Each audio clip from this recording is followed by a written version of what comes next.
Sam is a working class mum, single mother of 2 gorgeous girls, but she's got herself into a lot of debt with a gambling addiction and is struggling on her own. She works as a cleaner. We meet her one night in Canary Wharf when she overhears a conversation by a broker and thinks, hang on a minute, that's an insider deal going on, and what might she do about it? Come on, we're not going to get caught. We're not doing anything wrong. We're just finding out some information. Because she's savvy, she figures out a way of playing the stock market. There is money to be made here. You just told me it was illegal. If we get caught, but we're just a couple of cleaners. We really wanted to look at the aspirational side of a cleaner and try and understand that she also could have hopes and dreams, and it's about the extent and the things she has to do to be able to achieve those, given the inequality and the injustice in the world. Why should these greedy bastards be the ones to cut corners and get rich, and we're the ones who get shafted? Sam is separated from her husband and she's currently going through a tricky breakup. She's racked up over 8 grand in 3 months. All from gambling. Sam and Dave, they should be still together, you know. They're a great family. The girls love him. He's a great dad. There's a kind of a real fraught relationship all the way through. They have quite a spiky relationship, so there are times where they don't really do each other any favours. Don't paint me as a bad guy. I'm not the one who hired some bullshit massage therapist for his sports injury and then shagged her. That was you. Sam gets involved in all kinds of wonderful, fascinating twists and turns of plot and story. And in the course of doing that, she finds herself becoming a different person, i.e. Nancy Oliver.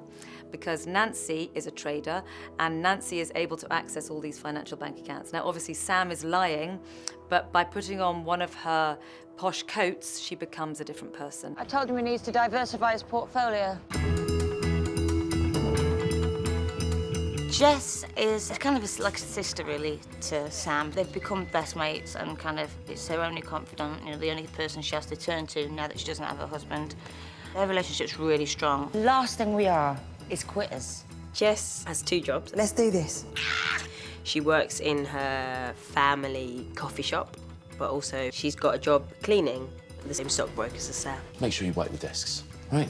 Jess is definitely the voice of reason, and I think she's the one that makes Sam kind of take stock of what she's doing. Sam is much more kind of just go, and Jess is the kind of reasonable one. OK, we can take a look, but we've got to put it back. You heard what that compliance woman said? We could go to prison for a really long time if they find out about this.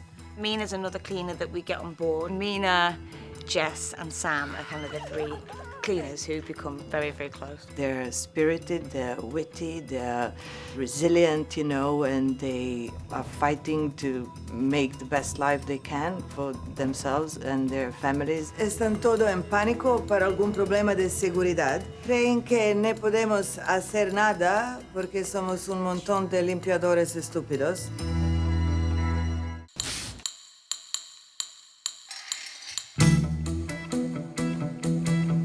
This series looks at the invisible workforce, and that invisible workforce that we're exploring work in Canary Wharf, which is the financial district of London. So locations were really key for us in establishing the financial district and the way that that plays out in the domestic world. You have incredible, beautiful skyscapes through the windows of this incredible London that we all know, but then you also have these little houses shadowed and dwarfed by that. We've got a fantastic, brilliant cast. They all work really, really well together, and the main thing for us, I think, with the casting is we wanted it to feel authentic. Everyone's got to feel authentic and real. We have the incredible Sheridan Smith playing Sam. Very few people that have that presence and that love of an audience that you will go with them to these dark places and you will root for them to come out the other side unscathed.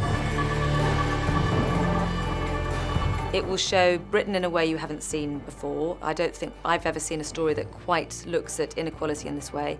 There's great plotting, there's fantastic storytelling. So I think it'll really appeal because it's so universal and engaging. It'll make you laugh and it'll make you cry because Sheridan is brilliant at the humour and bringing the warmth to the character, but she's also incredible at bringing the emotion. I'm hoping people will be cheering her right on because I love the character. It's a brilliant subject matter and it's an important one.